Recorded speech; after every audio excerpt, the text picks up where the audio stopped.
Hello बच्चों, स्वागत है आपका एक और वीडियो में। इस वीडियो में हम क्लास 9th की मैथ लेसन 1 नंबर सिस्टम का प्रश्नावली 1.2 सीखेंगे, समझेंगे। उस प्रश्नावली के सवाल को आसान तरीके से लगाएंगे। इस वीडियो से पहले वाले वीडियो में हम एनसीईआरटी का प्रश्नावली 1.1 के सवालों को बहुत ही आसान तरीके से लगा चुके हैं।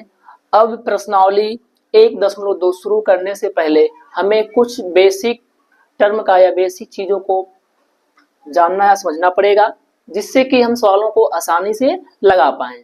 तो इस प्रश्नावली में वास्तव में अपरिमेय संख्याओं के बारे में दिया गया है। आप अपरिमेय संख्याओं के बारे में जानेंगे।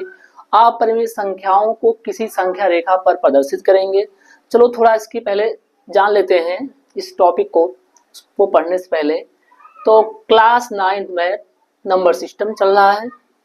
तो सबसे पहले बच्चों क्या है वास्तविक संख्या या वास्तविक संख्याएं क्या होती हैं। आज हम जानेंगे कि रियल नंबर्स क्या होती हैं, रियल नंबर वास्तविक संख्याएं क्या होती हैं। तो जिन संख्याओं का अस्तित्व हो, जिन संख्याओं को हम कहीं व्यक्त कर पाए, लिख पाए, समझ पाए, बता पाए, वही कहलाएंगी वास्तविक संख्याएं। इस वास्तविक संख्याओं को दो प्रकार से बांटा गया है। इस वास्तविक संख्या को दो प्रकार से या दो भागों में विभाजित किया जा सकता है। एक भाग बनेगा परिमेय संख्याओं का। बच्चों क्या बनेगा भाग? परिमेय संख्या या फिर परिमेय संख्याएं। और एक बनेगा बच्चों अपरिमेय संख्याएं। अपरिमेय संख्याएं या अपरिमेय संख्या, अपरिमेय संख्याएं। तो बच्चों वास्तविक संख्याएं जो कि रियल नंबर्स होती है उसे दो भागों में विभाजित किया जा सकता है। एक परिमेय संख्याओं के रूप में और एक अपरिमेय संख्याओं के रूप में। इससे एक क्वेश्चन बनता है कि परिमेय संख्याओं और अपरिमेय संख्याओं के समूह को क्या कहा जाता है। तो बच्चों परिमेय संख्याएं और अपरिमेय संख्याओं को जब आपस में मिला देंगे, ये दोनों इकट्ठा होकर वास्तविक संख्याएं बन जाती है। तो बच्चों अब परिमेय संख्याओं को भी कुछ भागों में बांट सकते हैं, डिवाइड कर सकते हैं। सबसे पहला भाग प्राकृतिक संख्या। सबसे पहला भाग प्राकृतिक संख्या। कौन सी संख्या? प्राकृतिक संख्या। दिखाते किससे हैं? n से, ये तो पढ़ ही चुके हैं। दूसरी संख्या कौन सी जाएगी? पूर्ण संख्या। दूसरी क्या आ जाएगी? पूर्ण संख्या। पूर्ण संख्या। बच्चों तीसरी क्या आ जाएगी? पूर्णांक। तीसरा क्या आ जाएगा? पूर्णांक। तीसरा आ जाएगा पूर्णांक। तो बच्चों इस परिमेय संख्या को भी तीन प्रकार बांटा जा सकता है। एक प्राकृतिक संख्याओं के रूप में और एक पूर्ण संख्या के रूप में और एक होता है पूर्णांक। एक बनेगा प्राकृतिक संख्याएं, एक बनेगा पूर्ण संख्या या संख्याएं, एक बनेगा पूर्णांक। परिमेय का काम यहीं पर समाप्त हो जाता है बच्चों। परिमेय का काम यहीं पर समाप्त। अब हम जानेंगे अपरिमेय संख्याएं क्या होती हैं। तो बच्चों अपरिमेय संख्याएं क्या होती हैं, इससे पहले वाले वीडियो में इसकी परिभाषा हम लिख चुके हैं या समझ चुके हैं। तो यहाँ पर एक बार रिवाइज कर लेते हैं। सबसे पहले परिमेय संख्याएं, जिन संख्याओं को p/q के रूप में लिखा जा सके उसे कहेंगे परिमेय संख्याएं। तो p/q का अर्थ है कि कोई संख्या भिन्न के रूप में लिखी जा सके। आप कैसे पहचानोगे कि p/q है? p/q का अर्थ हुआ कि संख्याएं भिन्न के रूप में है, उसमें अंश भी है और हर भी है। और दूसरा है अपरिमेय संख्याएं, वे संख्याएं जिन्हें p/q के रूप में ना लिखा जा सके, ना व्यक्त किया जा सके, उसे ही अपरिमेय संख्याएं कहते हैं। जैसे √2 हो गया बच्चों, जैसे √2 हो गया, एक अपरिमेय संख्या है। √3 ये भी क्या है? एक अपरिमेय संख्या है। अब गलती से आप √4 मत कह देना कि अपरिमेय संख्या है, क्योंकि हमने बताया था कि जो संख्याएं पूर्ण वर्ग होती हैं, पूर्ण वर्ग का अर्थ है जो किसी का वर्ग होती हैं, वो क्या हो जाएंगे? √4 का अर्थ है कि 4 का वर्ग या 4 का वर्गमूल, निकालेंगे 2 आ जाएगा, जैसे 2 आएगा इसके नीचे लिखेंगे, ये बन जाएगी परिमेय संख्या। इसलिए जो संख्याएं किसी संख्याएं की पूर्ण वर्ग होती है, उसके अलावा जो भी संख्या बचे सब संख्याएं क्या कहलाएंगी, अगर रूट के अंदर है तो अपरिमेय संख्याएं कहलाएंगी। बच्चों सिंपल परिभाषा है, जिन संख्याओं को p बाई क्यू के रूप में व्यक्त न किया जा सके उसे ही अपरिमेय संख्या कहते हैं। जैसे √2 हो गया, √3 हो गया और √5 हो गया, √5 हो गया, आगे भी ऐसे आता रहेगा। और सबसे अच्छा बनता है पाई भी क्या है, एक अपरिमेय संख्या है। जो पाई का मान 22/7 होता है वो परिमेय होता है, लेकिन अगर सिर्फ पाई दिया है तो वो अपरिमेय होगा।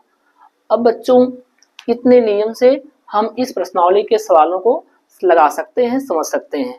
तो प्रश्नावली 1.2 या प्रश्नावली 1.2 को शुरू करते हैं। प्यारे बच्चों प्रश्नावली 1.2 के सवालों को समझते हैं और देखते हैं कि क्या क्या सवाल में पूछा है, क्या कर सकते इसमें।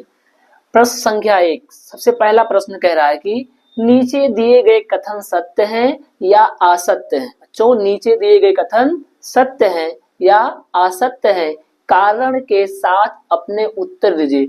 आपको उत्तर देना है सही है कि गलत है, उसके साथ साथ क्यों सही है क्यों गलत है, रीजन कारण भी देना है। देखते हैं क्या कारण है, क्यों सही है क्या गलत है। तो प्रश्न संख्या पहले का पहला सवाल क्या कह रहा है कि पहले का पहला, प्रत्येक अपरिमेय संख्या, जो भी अपरिमेय संख्याएं इस दुनिया में है वह एक वास्तविक संख्या होती है। सही बात है, बताओ सही है गलत है क्या है। सवाल है कि प्रत्येक अपरिमेय संख्या एक वास्तविक संख्या होती है। तो अभी अभी हमने समझा कि वास्तविक संख्याओं को दो भागों में बांटा गया है, एक परिमेय संख्या के रूप में और एक अपरिमेय संख्या के। जब बांटा उसी से गया है, उसी का एक रूप दिया गया है, तो प्रत्येक अपरिमेय संख्याएं वास्तविक संख्याएं होती हैं। तो बच्चों आंसर क्या हो जाएगा, इसका आंसर हो जाएगा सत्य है। आंसर क्या होगा, सत्य है। बच्चों आंसर हो जाएगा सत्य है, सत्य है। तो सत्य है, क्यों सत्य है, कारण में क्या लिखोगे, कारण भी पूछा है।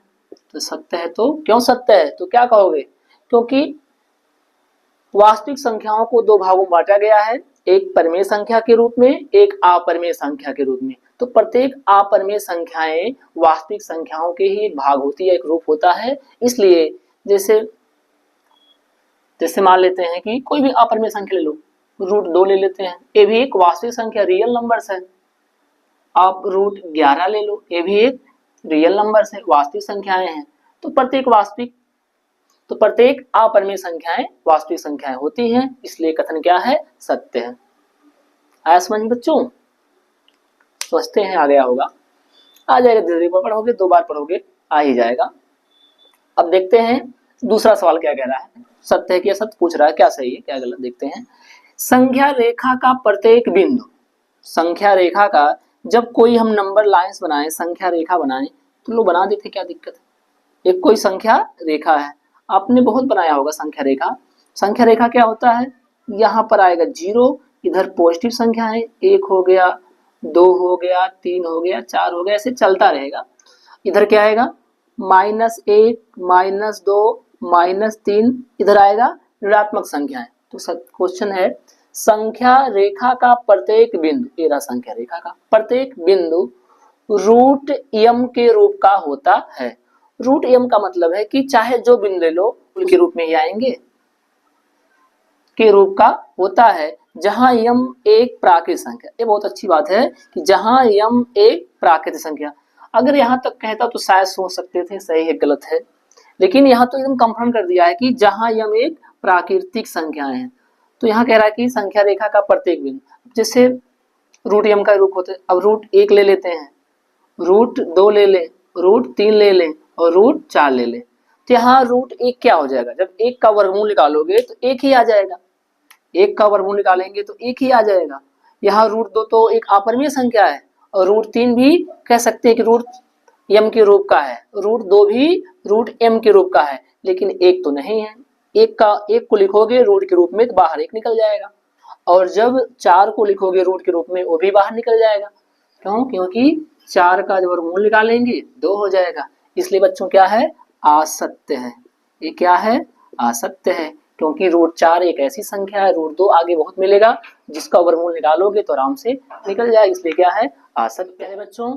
अब सवाल नंबर 2 लग गया है। अब क्वेश्चन नंबर 3 देखते हैं। तो प्यारे बच्चों, अब सवाल नंबर पहले का तीसरा देखते हैं क्या है। सत्य है कि असत्य? प्रत्येक वास्तविक संख्या एक अपरिमेय संख्या होती है। सवाल क्या है बच्चों? प्रत्येक वास्तविक संख्या जो जितनी भी या जो भी, प्रत्येक मतलब क्या? हर एक संख्याएं जो वास्तविक संख्या है वह एक अपरिमेय संख्या होती है। बताओ सत्य है कि असत्य है? तो क्या कहोगे, सत्य है कि असत्य है? बताओ सत्य है कि असत्य है? क्या लिखा जाए यहाँ? फिर से पढ़ते हैं। प्रत्येक वास्तविक संख्या एक अपरिमेय संख्या होती है। अब प्रत्येक वास्तविक संख्या में क्या आ जाएगी? परिमेय संख्या भी आएगी और अपरिमेय भी आएगा। तो तुम कैसे कह सकते हो सिर्फ अपरिमेय संख्या ही होगा? बताओ। जब वास्तविक संख्याओं को दो भागों में बांटा गया है, एक परिमेय संख्या में और एक अपरिमेय संख्या में, तो कैसे प्रत्येक वास्तविक संख्या केवल अपरिमेय संख्या ही होगी? ये बातें क्या है? असत्य है। तो क्या आ जाएगा इसका आंसर? जो इसका आंसर आएगा असत्य है। बताओ असत्य है, बता दिए। अब कारण भी पूछ रहा है, कारण भी, उत्तर तब सही है, कारण भी दो। देखते हैं, देते हैं कारण क्या है।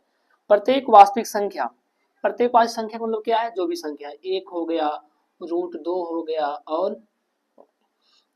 3 हो गया, 4 हो गया, और मान लेते कोई संख्या 1/2 ले लेते हैं, ऐसे रूट 5 लेते हैं। ये प्रत्येक क्या है? वास्तविक संख्या। बताओ क्या सब अपरिमेय संख्याएं हैं?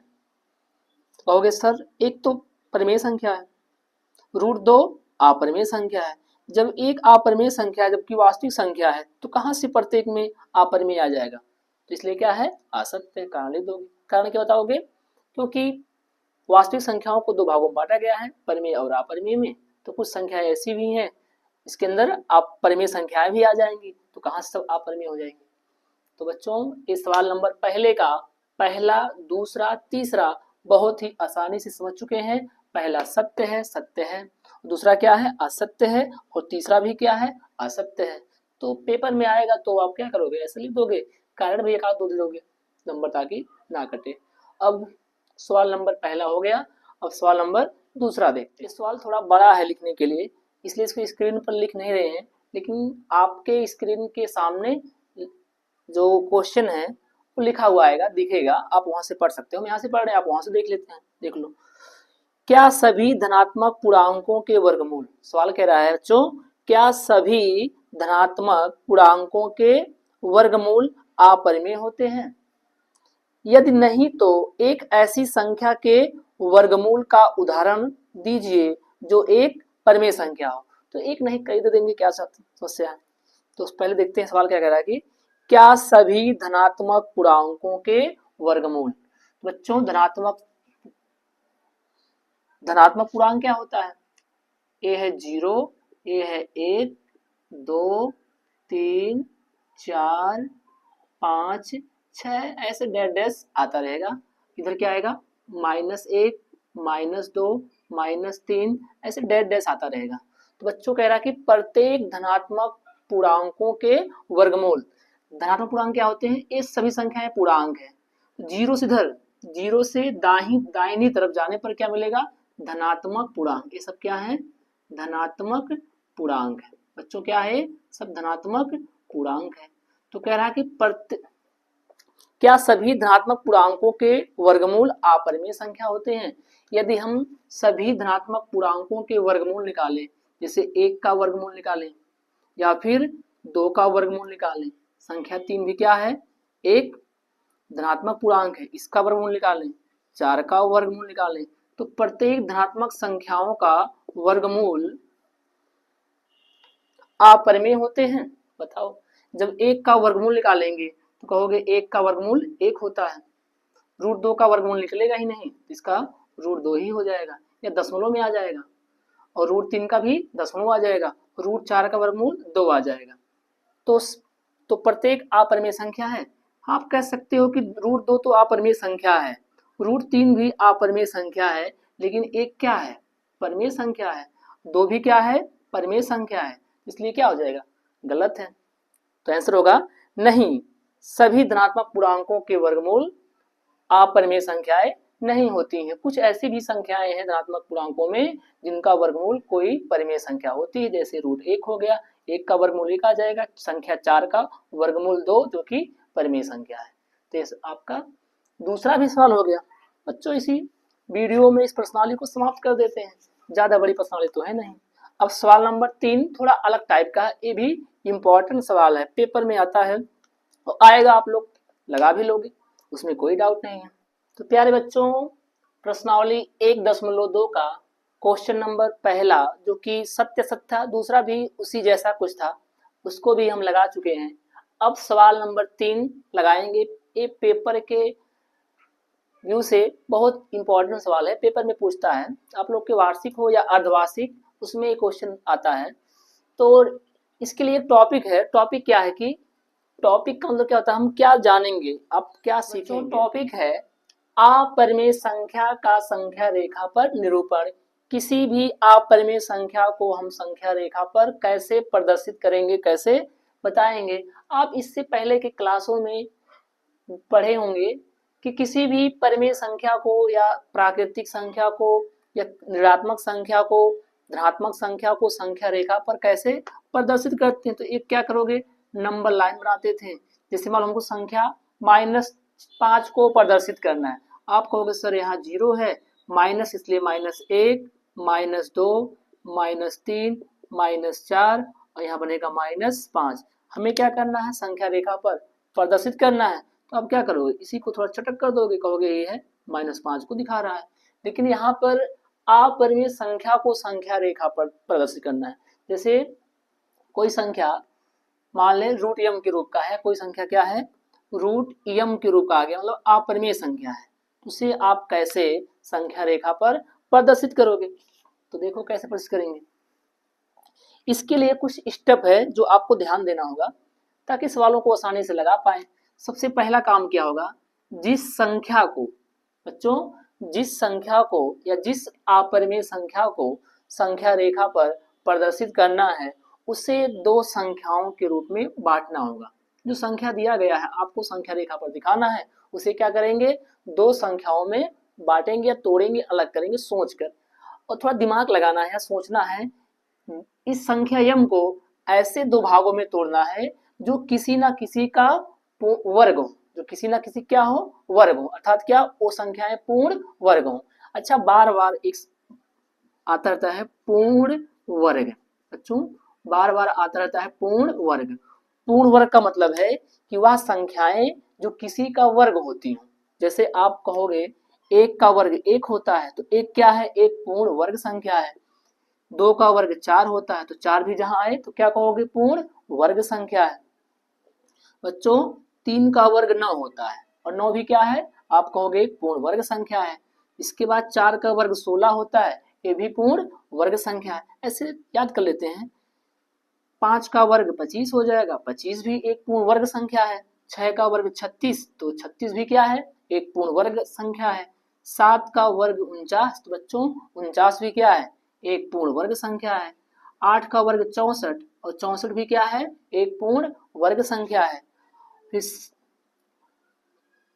9 का वर्ग 9 9 81, 81 भी क्या है, पूर्ण वर्ग संख्या है। आगे 10 का वर्ग 100। तो बार बार आता है कि पूर्ण वर्ग संख्या, पूर्ण वर्ग संख्या, तो जान लो क्या होता है।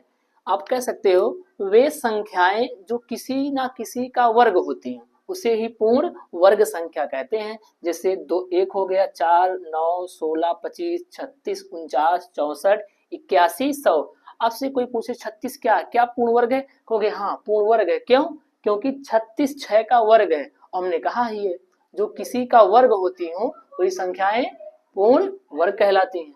अब यहाँ पर टॉपिक क्या है, यहाँ पर हमें क्या करना होगा, इस यम को इन्हीं 2 संख्याओं के रूप में तोड़ना होगा और फिर उसके आगे उसको संख्या लाइन पे बना देंगे। संख्याओं को किस प्रकार संख्या रेखा पर प्रदर्शित करेंगे।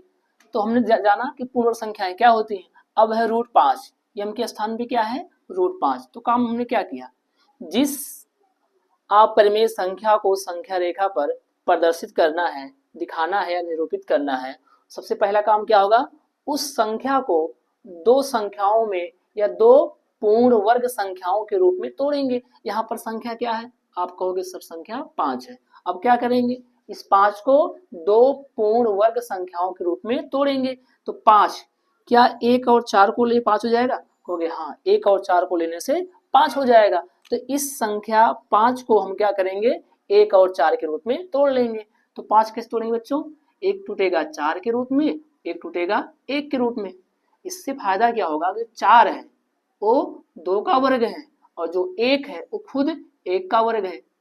तो संख्या 5 जो है, जिसे संख्या रेखा पर प्रदर्शित करना है, उसे दो पूर्ण वर्ग संख्या के रूप में हमने विभाजित कर लिया। अगर इतना समझ में आ गया तो आपका ये सवाल आधा लग गया, समझ लो। अब इसको संख्या रेखा पर बनाते हैं। आप इसको याद कर सकते हो, कहीं नोट कर सकते हो कि 1 से 10 तक की संख्याएं या 1 से 100 तक की पूर्ण वर्ग संख्याएं कौन कौन सी हैं, आप इसको लिख सकते हो। अब √5 को संख्या रेखा पर प्रदर्शित करना था, इसे हमने दो पूर्ण वर्ग संख्याओं के रूप में तोड़ा, एक 4 और 1, 4 2 का वर्ग है और 1 1 का वर्ग है। तो इसके बाद क्या करेंगे, इसमें हम चुनाव करेंगे, इसमें बताएंगे, इसमें ढूंढेंगे या सबसे पहले क्या करेंगे, चुनाव किसका, जो संख्या बड़ी हो, इन दोनों संख्याओं में से जिसको हमने तोड़ा है, जो संख्या क्या हो, बड़ी संख्या हो, उसे हम संख्या रेखा पर बनाएंगे। तो बनाते हैं। सबसे पहले हम क्या करेंगे, एक संख्या रेखा या एक नंबर लाइन ड्रॉ करेंगे, बनाएंगे। तो एक संख्या रेखा हो गया। अब इस संख्या रेखा पर एक कोई पॉइंट ले लेंगे, मान लेते हैं यहाँ पर कोई बिंदु O है, कोई बिंदु क्या है, O है, जो कि 0 से शुरू होता है। अब जो संख्या बड़ी है वो संख्या क्या है, आप कहोगे 2 है, ये 4 नहीं, ये 2 का वर्ग है तो 2 लिया जाएगा। अब क्या करेंगे बच्चों, यहाँ पर O है या इसको 0 मान लेंगे, तो 0 से इतना मान लेते हैं कि 1 भाग है, फिर यहाँ से यहाँ तक 1 भाग और हो गया, आप कहोगे 2 भाग है, क्योंकि 2 तक ही लेना था।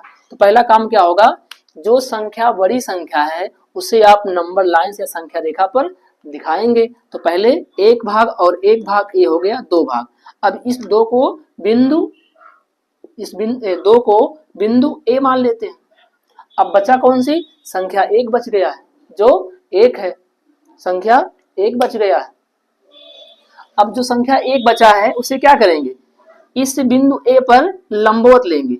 लंबवत का मतलब क्या है, जिसके साथ इस रेखा के साथ क्या करें, 90 अंश का कोण बनाए। बच्चों क्या करेंगे, यहाँ पर जो 1 बचा है, 1 का मतलब क्या है, अगर इतना भाग 1 है, इतना भाग 1 है, 2 हो गया, तो आपको इतना नहीं, इसी के बराबर लगभग जितना A है उतना ऊपर तक लेना है। तो आप कहोगे कि यहाँ पर बिंदु B है, यहाँ पर बिंदु क्या है, B है। सबसे पहला काम क्या होगा, है कि जो इस रेखा के साथ 90 अंश का कोण बनाए। अब क्या करेंगे, इसका मान क्या है, यहाँ से यहाँ तक कितना हो बच्चों, 1, जहां तक 1 जाएगा, जितना भाग 1 होगा उसको बिंदु B मान लेंगे। अब एक बिंदु हो गया O और एक है A और एक है B। O से A की दूरी कितना है, कहा जाएगा कि 2 मात्रक दूरी है। A से B तक की दूरी कितना है, A से B तक है 1 मात्रक दूरी है। अब क्या करेंगे बच्चों, पटरी की सहायता से बिंदु O को B से मिला देंगे। बिंदु O को क्या करेंगे, B से मिला, पटरी की सहायता से सीधा मिला देंगे। अब क्या करना है, यहाँ थोड़ा गोला प्रकार की सहायता लेना पड़ेगा, नहीं तो आप वैसे फिट से भी कर सकते हो। अब क्या करेंगे, अगर आपके पास गोला प्रकार है तो गोला प्रकार की जो सुई का नोक है वो रखना बिंदु O पर, और गोला प्रकार में जो है पेंसिल भरकर या उसको पेंसिल को थोड़ा कसकर क्या करेंगे, गोला प्रकार की सुई का नोक रखेंगे O पर, और जो पेंसिल कहाँ तक फैलाएंगे, B तक। इस बिंदु तक फैलाने के बाद क्या करेंगे, एक अर्धवृत्त बनाएंगे या कोई चाप लगाएंगे, ऐसे वृत्त बनाएंगे। तो जब वृत्त लगाओगे बच्चों तो क्या होगा, इस रेखा को किसी ना किसी बिंदु पर काटेगा। इस रेखा को जिस बिंदु पर काटेगा उसका कोई नाम रख देंगे, AB हो चुका है, उसका नाम रख देंगे C। तो बच्चों क्या करेंगे, उस गोला प्रकार द्वारा जो चाप है इस रेखा को जिस बिंदु पर काटेगा उसका नाम रखेंगे C। अब जो बिंदु O से B होगा वही किसका मान होगा, वही बच्चों वही क्या होगा, √5 होगा। वही क्या होगा, √5। क्यों, क्योंकि 2 का वर्ग होता है 4 और 1 का वर्ग होता है 1, तो 4 और 1 मिलकर बन जाएंगे 5। तो O से B कितना होगा, 5। अब जितना O से B है उतना ही क्या है, O से C है, और O से C क्या है, संख्या रेखा पर है। तो क्या हो जाएगा, बिंदु O से जो C है वही किसको दिखाएगा, √5 को। तो बच्चों क्या करना था, रूट 5 को संख्या रेखा पर दिखाना था, तो बिंदु O से लेकर C तक जितना रेखा का भाग है ये किसको दिखाएगा, रूट 5 को। तो इस प्रकार से हम किसी भी अपरिमेय संख्या को संख्या रेखा पर प्रदर्शित करते हैं। एक बार फिर से देख लेते हैं कैसा क्या किया गया। सबसे पहले क्या है, रूट 5 को संख्या रेखा पर दिखाना था, हमने रूट 5 को दो भागों में बांटा। इस प्रकार जो किसी न किसी का पूर्ण वर्ग होती हो, तो 4 एक बनेगा 1, 4 2 का वर्ग है और 1 1 का वर्ग है। फिर जो संख्या बड़ी संख्या होगी उसे संख्या रेखा पर दिखाएंगे। तो O से लेकर A तक ये भाग 2 हो गया। अब बचा कितना, 1 1 यहाँ पर लंबवत ले लेंगे। अब पटरी से क्या करेंगे, O को B से मिलाएंगे, तो जो O से B होगा वही रूट 5 को दिखाएगा। यही रूट 5 क्यों होगा, आगे आप जब पढ़ोगे पाइथागोरस प्रमेय तो वहां जान पाओगे, क्योंकि किसी समकोण त्रिभुज में क्या है, एक कण है और कण क्या होता है, आधार का वर्ग और लंब का वर्ग। आधार का वर्ग, आधार है 2, 2 का वर्ग 4 हो जाएगा और लंब है 1, 1 का वर्ग 1, 4 1 बन जाएंगे 5, ये आ जाएगा रूट 5। अब क्या करेंगे, बिंदु O से B तक चाप लगाएंगे, गोला प्रकार भरेंगे ऐसे, फिर यहाँ तक इसको काटेंगे। जहां पर इस रेखा को जिस बिंदु पर काटेगा उसको नाम रखेंगे C। यहाँ OC क्या करेगा, तो बच्चों क्या करेगा, आंसर ले सकते हो, आंसर इधर लिख दें, आंसर क्या हो जाएगा, आंसर OC बराबर रूट 5। क्या कहेंगे, OC क्या, रूट 5 ही संख्या रेखा पर प्रदर्शित है। संख्या रेखा पर क्या है, प्रदर्शित है। तो जो OC है वही संख्या रेखा पर रूट 5 को प्रदर्शित करेगा। तो आप बच्चों क्या कर सकते हो, इसको, इस वीडियो को रोककर स्क्रीनशॉट ले सकते हो, नहीं तो हट जाएं, आप देख ले सकते हो। तो प्यारे बच्चों, इस वीडियो में यहीं तक, मिलते हैं किसी नेक्स्ट वीडियो में किसी अन्य टॉपिक पर, तब तक के लिए बाय बाय।